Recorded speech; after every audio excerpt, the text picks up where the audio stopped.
যারা আমার মতো টক ডাল খেতে ভালোবাসো তারা শুধু টক ডাল খাওয়ার বাহানা খোঁজো।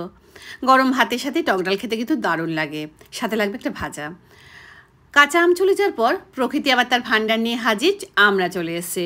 মুসুর ডালটা 3-4 বার জল দিয়ে ধুয়ে নিয়ে এটা প্রেশার কুকারে দিয়ে দেবো হলো পরিমাণ মতো নুন। এবার এটাকে সিদ্ধ করতে বসিয়ে দিয়ে আমড়াগুলোকে কেটে নেবো। এখানে আমি 5 থেকে 6টা মতো আমড়া নিয়েছি। খোসা ছাড়িয়ে এগুলোকে জলে ভিজিয়ে রাখবো।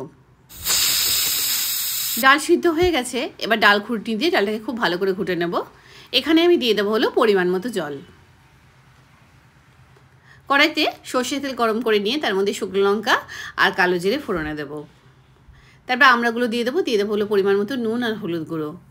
হলুদটা একটু কম হয়েছে বলে আবার একটু হলুদ দিলাম। কয়েক মিনিট মতো নেড়ে চেড়ে সিদ্ধ করে রাখার ডালটা দিয়ে দেবো হলো প্রেশার কুকার ধোয়া জল। খুব ভালো করে ফুটিয়ে নেবো। টক ডালে না একটু মিষ্টি মিষ্টি দিলে ভালো লাগে, সেই জন্য একটু মিষ্টি দিলাম আর দিলাম